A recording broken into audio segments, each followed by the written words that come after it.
की उपासना करना हमारे सभी धर्मों में, सभी संत महात्माओं ने, सभी पुराणों में, सभी वेदों में ईश्वर की उपासना करना प्रमुख कर्म बताया गया है।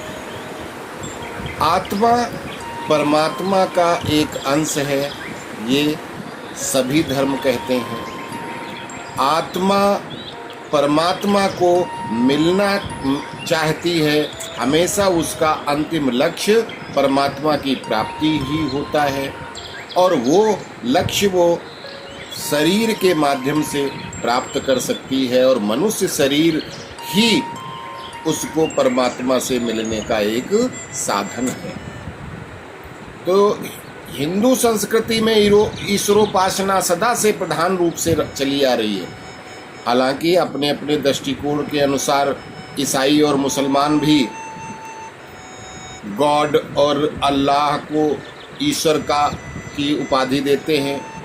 तो कोई निराकार ईश्वर की उपासना करता है, कोई साकार ईश्वर की उपासना करता है, और ये भेद उचित भी है। हिंदुओं के हृदय में तो ईश्वर की उपासना के भाव सदा से अंकित ही हैं। थोड़ी सी विपत्ति पड़ने पर भी वो संकट निवारण के लिए ईश्वर को ही पुकारते हैं और उन्हीं का आश्रय ग्रहण करते हैं। ईश्वर की उपासना विषय श्रुति स्मृतियों में भी आया हुआ है। श्रुति वेद कंठोपनिषद का श्लोक 16 और 17 क्या कहता है कि ये अक्षर ओंकार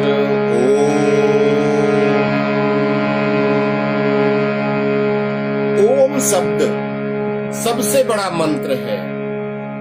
ओम परम ब्रह्म परमात्मा का नाम है। ओम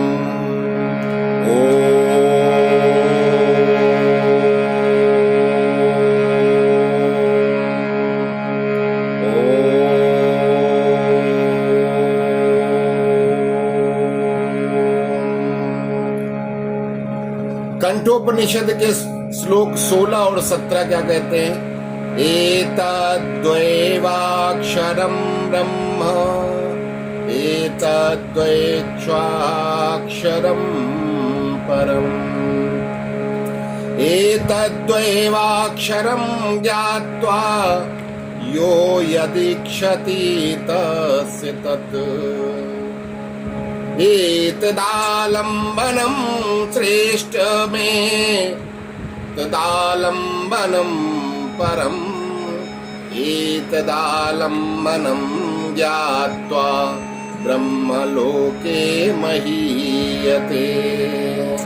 अर्थात ये अक्षर ओंकार ही तो ब्रह्म है, और ये अक्षर ही परम ब्रह्म है। इसी अक्षर को जानकर मनुष्य जो कुछ चाहता है उसको वही मिल जाता है। यही अति उत्तम आलंबन है, यही उसका अंतिम आश्रय है।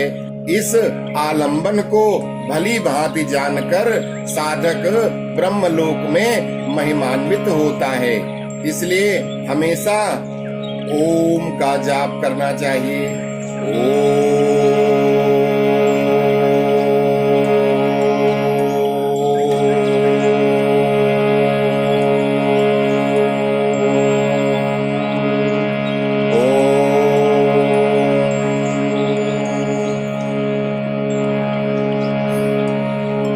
दूसरे उपनिषद श्वेतास्त्र में कहा गया है कि क्षरम प्रधानम मृताक्षरम हराक्षरात्मा नवीसते देव एकः तस्याभिध्यानाद्यो जना तत्व भवाद्भयश्रान्ते विश्वं यानि वृत्ति ज्ञात्वा देवं सर्वपाशापहानिः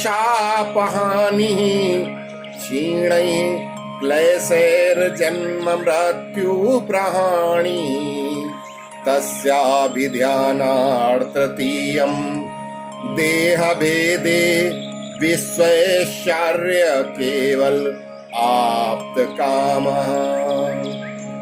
प्रकृति तो विनाशशील है, इसको भोगने वाला जीवात्मा अमृत स्वरूप अविनाशी है। इन विनाशशील जड़ तत्व और अविनाशी चेतन आत्मा दोनों को एक ईश्वर अपने शासन में रखता है। इस प्रकार जानकर उस परमेश्वर का निरंतर ध्यान करने से, मन को उसमें लगाए रखने से तथा तन्मय हो जाने से अंत में साधक उसी को प्राप्त हो जाता है।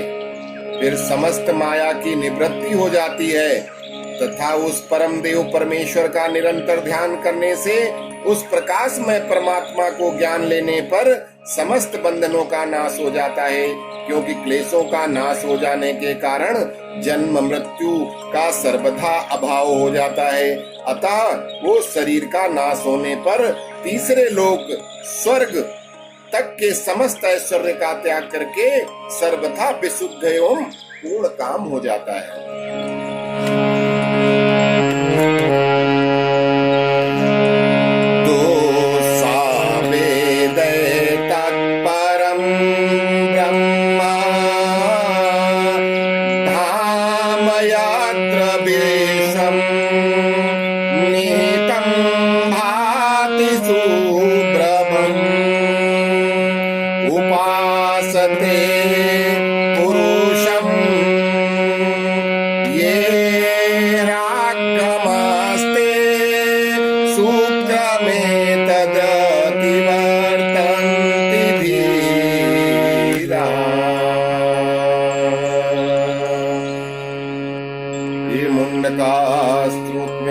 गया है कि ये निष्काम भाव वाला पुरुष इस परम विशुद्ध प्रकाशमान ब्रह्म धाम रूप परमेश्वर को जान लेता है, जिसमें संपूर्ण जगत स्थित हुआ प्रतीत है। जो भी कोई निष्काम साधक परम पुरुष परमेश्वर की उपासना करते हैं, वो बुद्धिमान रजोवीर में इस जगत को अतिक्रमण कर जाते हैं। मनु स्मृति में मनु जी कहते हैं कि अक्षरम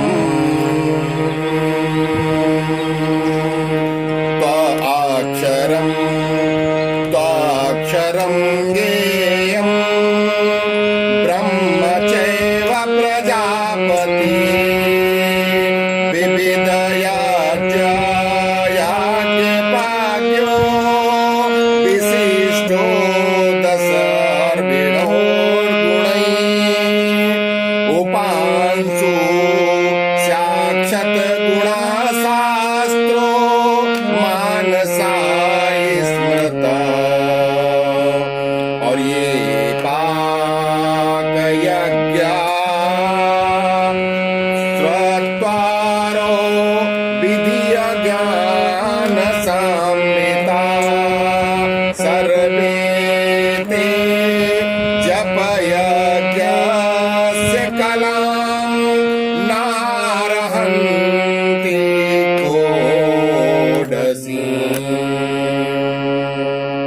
अविनाशी तो उस अक्षर ओंकार को जानना चाहिए, जो परम ब्रह्म तथा प्रजापति का स्वरूप है, तथा दर्श पौर्णमासादि विधि यज्ञ से जप यज्ञ 10 गुना श्रेष्ठ है। उपांशु जप जिसे दूसरे ना सुन सके, ऐसा होठों से किया जाने वाला जप 100 गुना श्रेष्ठ, और मानसिक जप तो 1000 गुना श्रेष्ठ है। कर्म यज्ञ 10 पौर्णमास सहित जो 4 पाक यज्ञ बलिश्वैव देव, अग्निहोत्र, नित्य श्राद्ध और अतिथि पूजन है, ये सब जप यज्ञ की 16वीं कला के समान नहीं है। महर्षि पतंजलि ने कहा है कि ईश्वर प्राणिधानाद्वा, ईश्वर की भक्ति से भी मन समाधिस्थ हो जाता है। तस्य वाचका प्रणवः उस परमात्मा का वाचक अर्थात नाम ओंकार है। तज्जापस्तदर्थ भावनम, उस परमात्मा के नाम का जप और उसके अर्थ की भावना अर्थात स्वरूप का चिंतन करना चाहिए। फिर पतंजलि जी कहते हैं कि तथा प्रत्यक चेतनाधिगम अप्यंतराया भवाश्रः, उपर्युक्त साधना से संपूर्ण विघ्नों का नाश और परमात्मा की प्राप्ति भी होती है।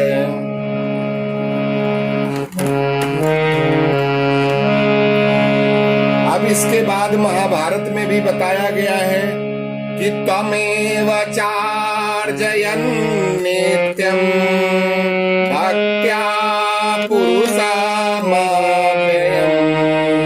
ध्यायन् स्तुवनमसाङ्ख्या यजमानस्तेव च अनादिनिधनं विष्णुः सर्वलोकमहेश्वरं लोकाध्यक्षं स्तुवन्नित्यं सर्वदुःखादिको भवेत्।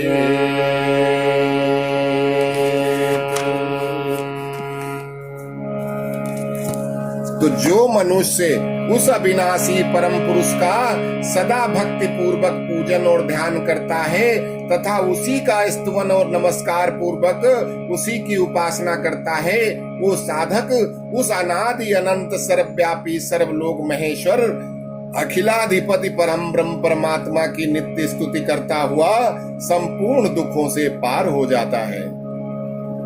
फिर अनुशासन पर्व में श्लोक 142, विश्वेश्वरं अजं देवं जगतः प्रभावाप्ययं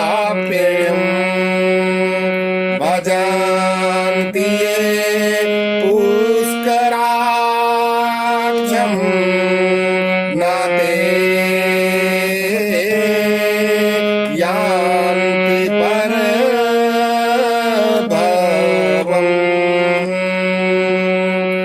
जो जगत की उत्पत्ति और विनाश करने वाले तथा समस्त संसार के एकमात्र अधीश्वर उस अजन्मा कमल लोचन परम देव का निरंतर भजन करते हैं, वे पराभव को प्राप्त नहीं होते।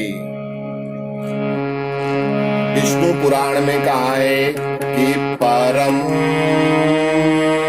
ब्रह्म परम धाम यो असो ब्रह्म तथा परम तमाराध्य हरिं याति मुक्तिमाप्याति दुर्लभम्। जो पर निर्गुण और अपर सगुण ब्रह्म है वही परम धाम है। ऐसे उस हरि की आराधना करके मनुष्य अति दुर्लभ मोक्ष पद को प्राप्त कर लेता है।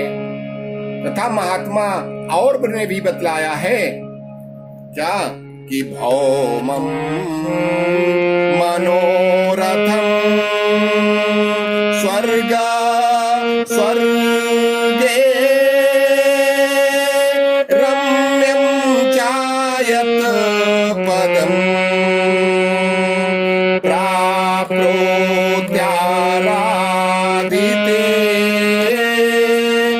विष्णो निर्वाणमपि चोत्तमम्।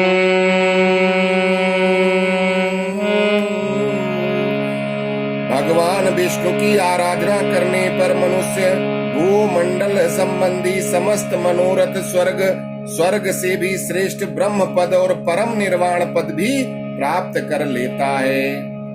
अब भागवतकार कहते हैं कि अकामः सर्व कामो वा मोक्ष काम उदारति तीव्रेण भक्ति योगेन यजेत पुरुषं परम। किसी भी उदार बुद्धि वाले मनुष्य को, चाहे वो किसी भी प्रकार की कामना वाला हो, चाहे निष्काम हो, चाहे मोक्ष की कामना वाला हो, तीव्र भक्ति योग के द्वारा परम पुरुष परमेश्वर का आदर पूर्वक भजन स्मरण करना चाहिए। वासुदेवे भगवती भक्ति योगा प्रायोजिता जनास्त्यासु वैराग्यम ज्ञानम यद ब्रह्मदर्शनम। भगवान वासुदेव में भक्ति करके किया हुआ सघन साधन शीघ्र ही वैराग्य को और उस ज्ञान को उत्पन्न कर देता है जो परम ब्रह्म का सार है। अतः ओम शब्द ही साक्षात परम ब्रह्म परमात्मा का स्वरूप है। ओम।